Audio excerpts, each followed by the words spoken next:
Night pressed against the windows as Claire Bennett replayed the voicemail, the whisper rasping. "They know where you are." The message fractured into static that hissed like a living thing in the dark. Claire said, "Who is this?" Though no one answered, only the hum of the fridge and her thin breath. A scream tore the quiet from somewhere beyond the porch, sharp, human, then gone. She moved to the door, fingers trembling against the deadbolt, trying to listen past her heartbeat. Claire said, "Hello," and her voice fell like a pebble into a bottomless well. Only crickets replied, and a wind chime gave one thoughtful note before falling still. On the mat lay a tarnished disc, etched with symbols that tugged at memory and dread. She crouched, the porch light flickering, the metal cold as if it had never known the sun. A neighbor's television laughed down the block, but the street itself held its breath. Claire said, "This is not a prank," as a shadow shifted near the elms, and a car door clicked. The static on her phone rose again, and in it she almost heard a second voice, pleading. The attic trap door complained as Claire pulled the cord and climbed into the scent of cedar and old winter coats. She set the disc on a beam of plywood and clicked a lantern to life, pushing back dust in slow halos. Claire said, "It has to be here," though she was not sure what here meant beyond a lifetime of silence. Boxes wore dates in a looping hand, and one was simply marked chest in blunt pencil. She tugged it free, sliding splinters under her nails, and the label flaked like old skin. The padlock had failed years ago, rusted thin as sugar, and it snapped with a brittle breath. Inside, a velvet lining exhaled a smell like rain on coins, and letters lay bound with faded ribbon. Claire said, "You kept it all," and the lantern's reflection trembled in the brass corners. Photographs watched from sepia, faces half-turned as if listening to a different room. A family crest repeated across a ledger's margin, paired with the same carved symbols from the disc. Something cold moved through the rafters, and she imagined the house leaning closer to hear. Lantern light crawled over the papers, and a name rose like a bruise from the page. Claire paged through a ledger whose columns marched with the discipline of confession. Names ran left to right, some crossed hard enough to scar the paper. Claire said, "Why cross them out?" and her voice made the rafters settle. Photographs nested inside, a young girl smiling beside a man whose smile never met his eyes. In the margins, a crest balanced on a dagger of ink, and the carved symbols reappeared, precise and patient. She found a note tucked beneath a lining, a scrap singed at one corner, smelling faintly of smoke. Claire said, "Debt paid in fear," reading a phrase that turned the attic colder. A locket rattled inside a shallow box, its chain knotted tight by time. The lantern guttered, then steadied, and her phone buzzed with a message from an unknown number. A single line waited on the screen, a map coordinate and nothing more. She copied it to paper, the pencil scratching like an insect on glass. Somewhere below, a floorboard ticked, and the house resumed its old careful breathing. By morning's first gray, Claire stood on the porch as Mia Collins hurried up the walk with a knit cap and worried eyes. Mia said, "I saw someone near the streetlight last night," and the word someone hung like fog. Claire showed the disc wrapped in a dish towel, and Mia flinched as if it hummed. They spoke in low voices, neighbors, watering lawns, pausing behind curtains they pretended were invisible. Mia said, "He wasn't tall, but he did not move like he belonged here." Claire said, "Did he see me?" And Mia nodded with a pity that felt like warning. The elm shed a few leaves that spun like coins falling in slow water. The voicemail replayed in Claire's head, so loudly she almost answered it out loud. Mia said, "You should call Laura," and the name carried weight heavier than advice. The sun pushed through thin clouds, making the etched lines gleam like wires under skin. Claire said, "If I call, I can't uncall," and the thought settled in her pocket like a stone. A delivery truck rumbled past, and both of them watched it as if it might blink. Later, a knock arrived with the politeness of a practiced lie, and Claire opened the door to a man in a dark coat. Elias Gray said, "I can read some of the markings," as if they were weather he had studied all his life. He stood just outside the threshold, careful about the old wood under his shoes.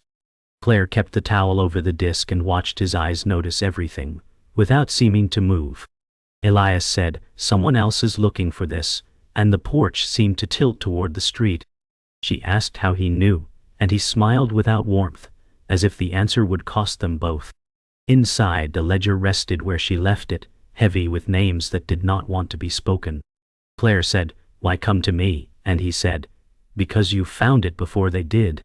A crow heckled the morning from the elm, and then went silent, listening like the rest of the block.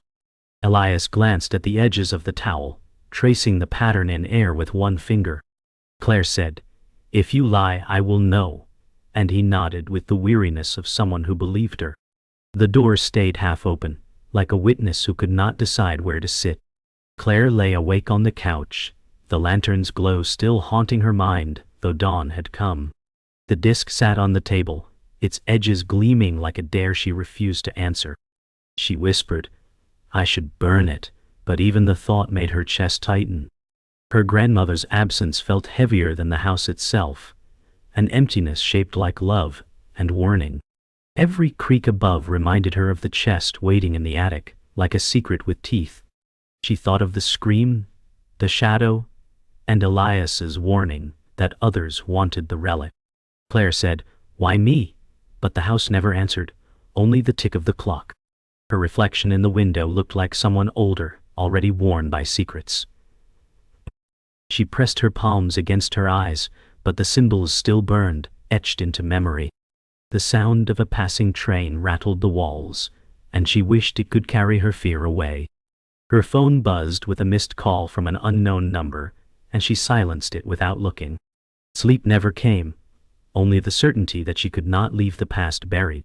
Detective Laura Pierce leaned against her unmarked car, coffee steaming in the chill of morning.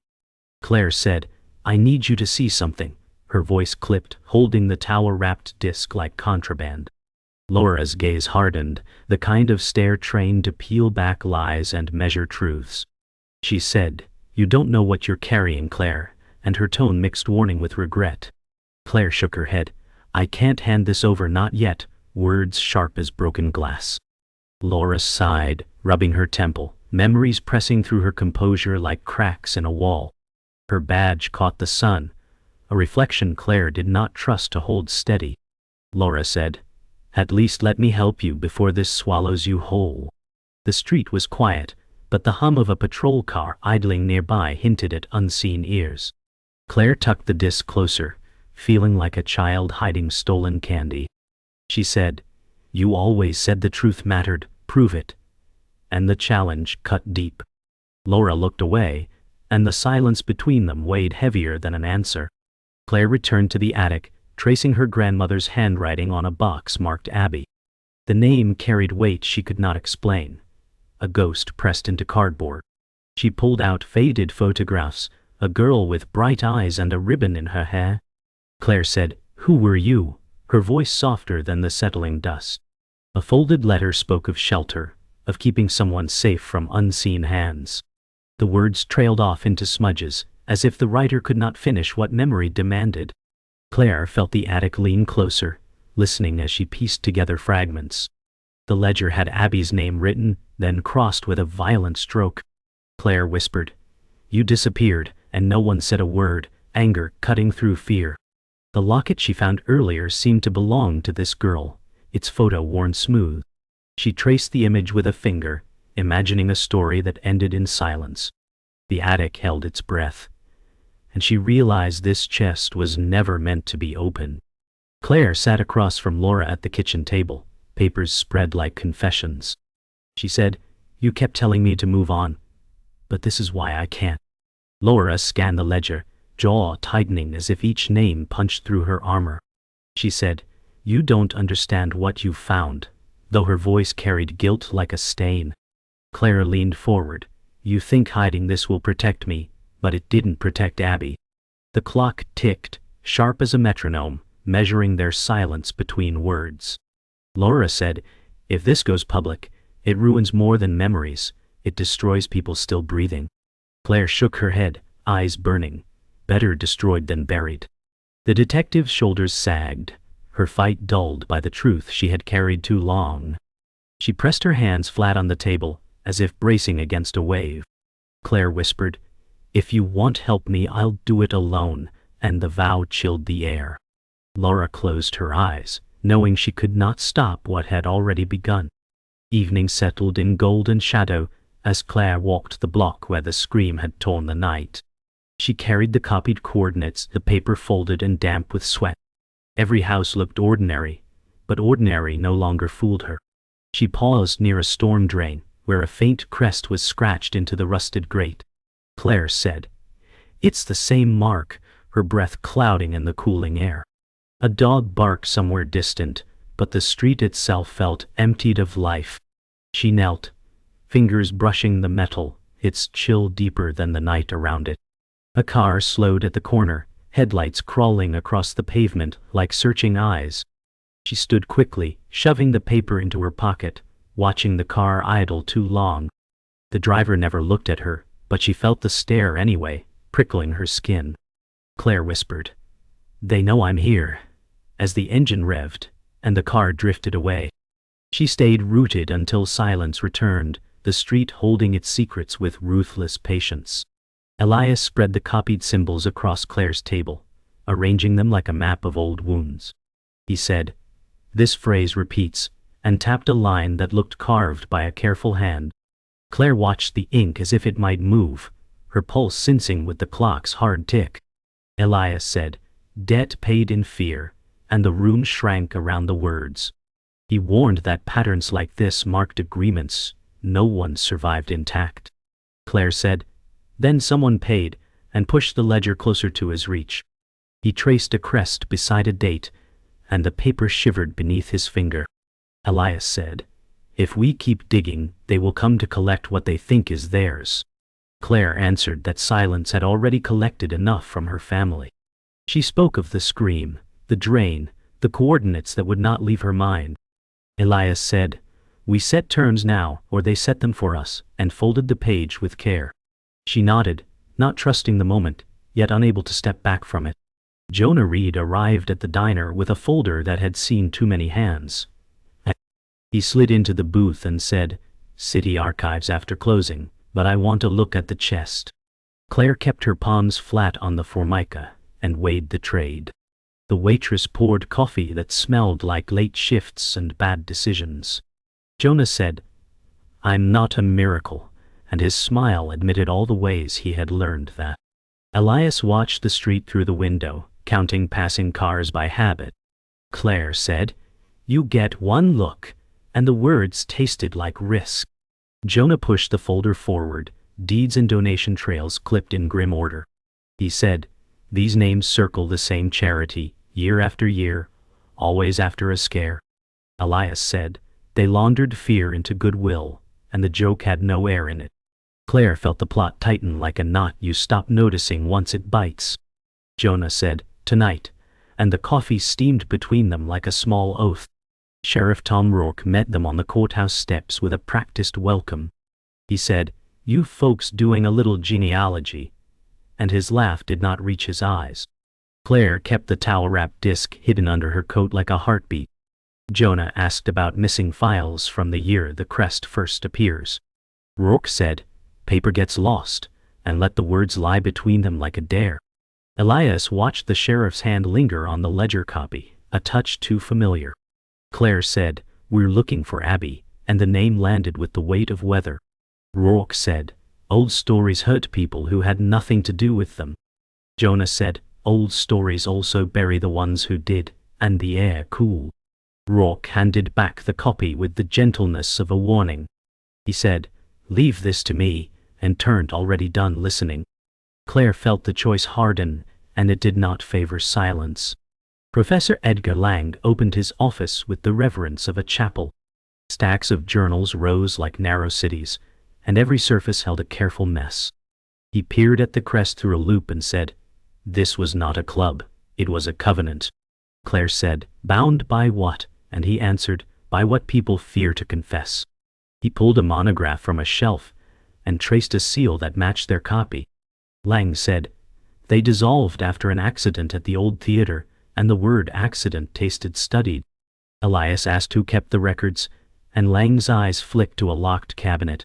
He said, "Some archives survive in private hands, usually the hands that paid for silence." Claire felt the room tilt as if the building remembered that night. Lang said, "If you chase this, you will not be the one to choose where it ends." Jonah said, "We rarely get to choose," and closed the folder as if it were warm. Lang gave them a map and a look that qualified as a prayer. Back at the kitchen table, Claire sorted photographs until one stopped her breath. A young girl smiled beside Graham Whitaker, whose smile guarded more than it revealed. Elias said, "This links the families," and the line felt like a fuse. Jonah flipped the photo and found a date that matched the ledger's cruel cross. Claire said, Abby knew him, and the words placed a key in a hidden lock. She imagined the theater, the covenant, and a night rewritten as charity. Elias said, "He funds the museum and the shelter," and the circle completed itself. Jonah said, "Public benevolence, private ledger," and tapped the table until the rhythm hurt. Claire stared at the ribbon in Abby's hair, now an artifact in a box of ghosts. The phone lit with another unknown number, then went dark like a wink. She said, "We go to the theater," and no one argued because the decision had already chosen them. The house seemed to overhear and settle into a new wary quiet. The cedar chest gave a final groan as Claire pulled the false bottom loose. A cloud of dust spiraled, revealing a velvet pouch pressed flat against the wood. She said, "It was never empty," as her voice trembled like the lantern flame. Inside lay a blood-darkened ribbon, stiff with age, and a locket smeared with rust. Beneath them rested a half-burned confession, its edges curled like dead leaves. Claire read the words aloud, "I cannot carry this," before the text dissolved into ash. Her fingers shook as she traced what remained, the ink scarred but defiant. Elias said, "This was hidden because it names the wrong people," his tone sharp deity. Jonah leaned close, muttering, "The chest was never meant for light." The attic seemed to bow inward, listening to secrets dragged into air. Claire whispered, "You thought it would stay buried," as if speaking to her grandmother. The ribbon fell from her hand, landing on the floor like a wound refusing to close. Elias stepped back, his hand tightening at the sight of the symbols etched into the locket. He said, "I've seen this before, working for Graham, long before I left." Claire turned sharply, anger in her voice. "You worked for him and never said."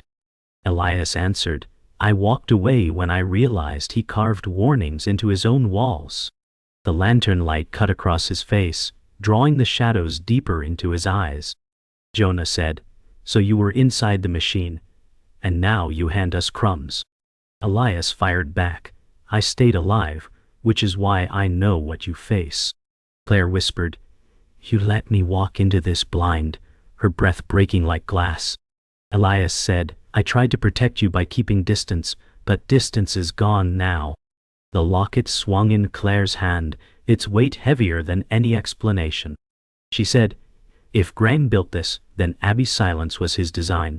The room crackled with truths too sharp to swallow and too late to spit out. Jonah spread his folder wide across the kitchen table, pages fluttering like restless wings. He said, "The money ties him to every name in this ledger, every family crossed out." Claire leaned in, eyes scanning donation trails dressed as charity. She whispered, "It's hush money, each check written in exchange for silence." Elias nodded grimly. He paid them to bury what he could not erase.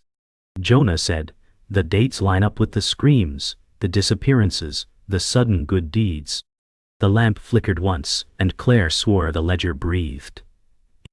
She said, "It's not charity, it's a ledger of fear." Jonah pressed his hand flat, "And every name here still has children or grandchildren alive." Elias said, "Which means his reach never ended, it only grew stronger." Claire's throat tightened. Abby's life was the cost, and the town pretends it was kindness. Jonah exhaled hard, "Then tonight we stop pretending." Laura stood in the doorway, her badge dangling like a burden. She said, I held back a call the night Abby vanished. I thought it was nothing. Claire's eyes flared. You heard her and did nothing. Voice cutting like a blade. Laura said, I thought it was kids playing. I thought I was sparing her family. Jonah spat. You spared Graham. And the air turned razor thin. Laura's shoulders sagged, her eyes red-rimmed with guilt.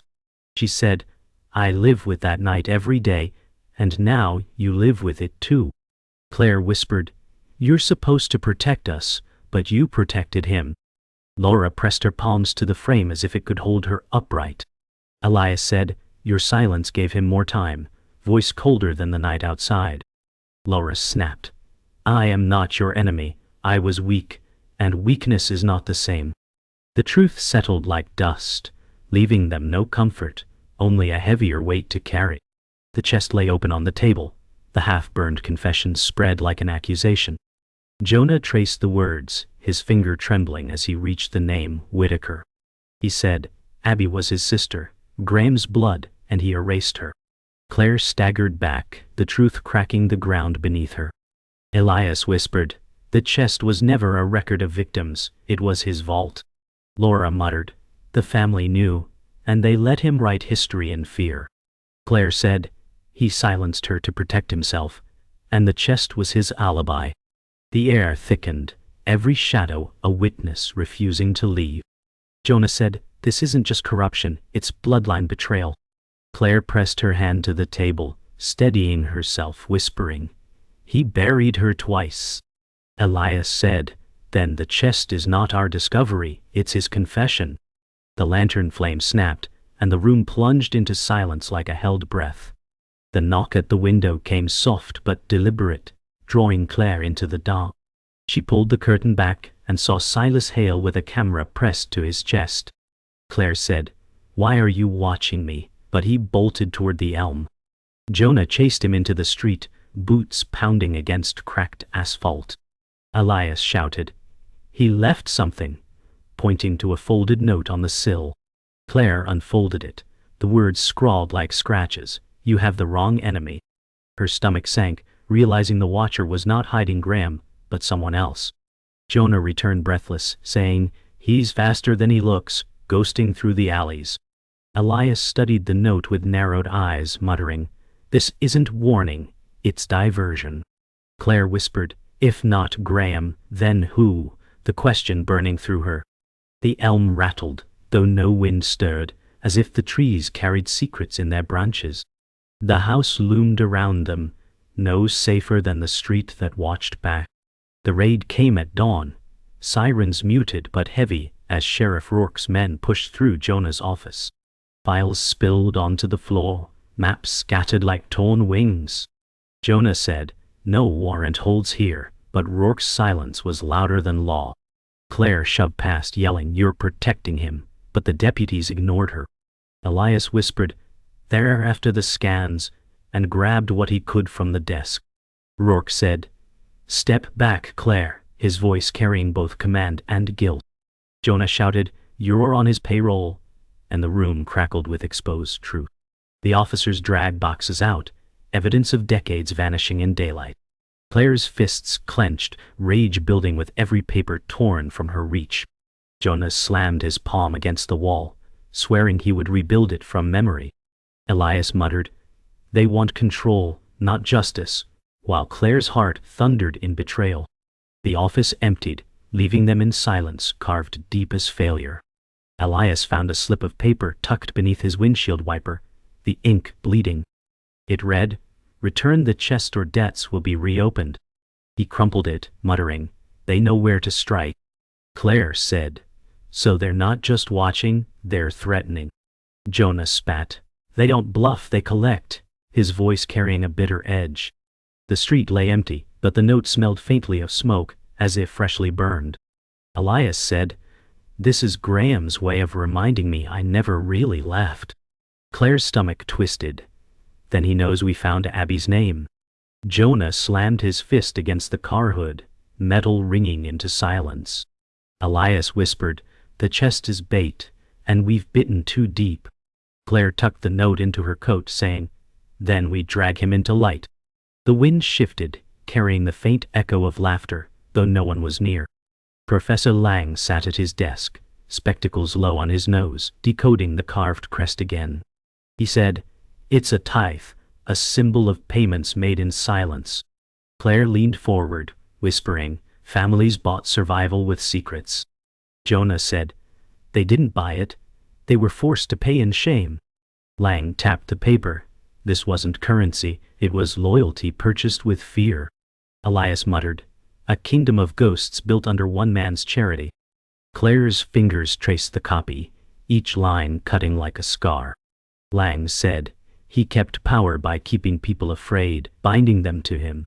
Jonah whispered, "And every crest is a receipt for betrayal." The professor's eyes lifted, sorrow, etched deep. "Knowledge doesn't free you. It binds you deeper." Claire said, "Then let this knowledge destroy him instead." The lamp flickered, as if agreeing, shadows swaying on the walls like silent witnesses. The phone buzzed in Claire's pocket with a message from Mia Collins, only a single photo. It showed the crest carved into a storm-drain grate, lines deep and deliberate. Claire said she found another mark, as dread spooled in her chest. Jonah muttered, "That's not discovery. That's a warning." Elias scanned the photo. "She shouldn't be near this, they'll notice her." Claire dialed but got no answer, the ring cutting off in sharp silence. Her voice cracked, she was just trying to help. Jonah clenched his jaw. "If they took her, she's leverage." Elias whispered, then the game just shifted. The house fell too quiet, like it knew someone was already gone. Claire slammed her fist against the table. "We're not losing her like Abby." The phone buzzed again, but the screen showed only static. Claire gripped the ledger tighter as they followed the storm drains beneath the abandoned Whitaker warehouse. Water dripped in a steady rhythm, echoing like a clock counting down their courage. Jonah muttered, "This map wasn't meant for us," his voice muffled in the damp air. Elias said, "It was meant to guide those who paid their debts," his tone sharp as steel. Claire's lantern cut beams through graffiti-marked walls, the crest carved again and again. She whispered, "This place remembers," the words trembling like the water beneath their boots. Jonah said, "The smell, iron and rot. He's been keeping trophies here." Their steps splashed, shadows rising around them like spectators in a silent trial. Elias ran a hand over the markings, his jaw tightening as if he recognized them all. Claire said, "This is the end of the line," though fear told her it was only beginning. The tunnel curved left, pulling them toward a door marked with the same crest. Behind it, silence felt alive, waiting for them to trespass. The chamber opened wide, shelves lined with ribbons, lockets and photographs like shrines of fear. Claire froze, whispering, "He kept everything," her voice a cracked echo in the cavernous space. Jonah said, "Trophies," spitting the word like poison as he lifted a ribbon trembling in his grip. Elias muttered, "Each item belongs to someone silenced," his eyes hard with knowledge. Claire stepped closer, her hand hovering above a locket identical to Abby's. She whispered, "It's all here, every secret he bought and buried." Jonah cursed under his breath, slamming the ribbon back on the shelf. The chamber reeked of mildew and old copper, heavy as breath stolen too long ago. Elias said, "This isn't storage, it's worship," his tone carved from disgust. Claire felt the air pulse, as if the walls remembered screams. Her lantern shook in her hand, shadows dancing like restless ghosts. She whispered, "We have to show the world this," though doubt clawed at her words. From the shadows emerged Graham Whitaker, his tailored coat immaculate despite the ruin. He said, "I preserved history, not erased it," his voice smooth and poisonous. Claire's chest tightened, whispering, "You call this preservation?" He smiled, "I call it gratitude, every item a gift from those who owed me their silence." Jonah growled, "You murdered your own sister," stepping forward with fists clenched. Graham's eyes glittered cold. She betrayed the covenant, and betrayal has a cost. Elias muttered, You built a shrine of fear and called it legacy. Graham laughed, the sound echoing like chains. Legacy is survival, and I've survived them all. Claire said, not tonight, not after this, holding up the ledger as proof. Graham's expression hardened. Truth doesn't free you, it chains you to the fire. Jonah shouted, then burn in it, and the room trembled with their voices. The relics seemed to lean, every item a witness too heavy to ignore. Claire's coat crackled with the hidden recorder Jonah had planted, capturing every poisonous word. Graham leaned closer, unaware, boasting. They paid me to keep the truth quiet, and I delivered. Elias whispered, keep talking, his eyes darting toward the recorder. Claire's heart pounded as the device blinked red in the dark. Jonah shifted, muttering, the world will hear you damn yourself. Graham's laugh filled the chamber. The world loves a villain who pretends to save them. Claire said, then let them meet the man behind the mask. Her voice steady for the first time. The relics rattled as if stirred by the storm outside, listening to the confession. Elias stepped closer, blocking Graham's path toward the exit. Jonah said, it's over, Whitaker, your empire's built on rot. Graham hissed, you think the world cares about ghosts, but his words were weaker now. Claire whispered, the ghosts care, and the recorder caught it all. The chamber doors burst open as Sheriff Rourke stormed in, his face torn between duty and guilt. He said, this ends now, but his voice cracked under the weight of years. Silas Hale followed, body cam blinking red, recording every second. Rourke froze as Silas played back footage of files he had buried long ago. Jonah shouted, choose, Rourke, protect him or protect the truth. Elias said, this is the moment, Sheriff. History won't forgive silence. Rourke's hands trembled, his gun lowering as he turned to Graham. Claire whispered, you knew Abby's voice was real, and the truth gutted him. Rourke growled, not anymore, and stepped between Graham and the others. Graham snarled, you coward, as the chamber's air turned suffocating. Silas' lens caught it all, proof of a legacy of betrayal cracking apart. Claire exhaled. It's over, though her heart told her the shadows still lingered.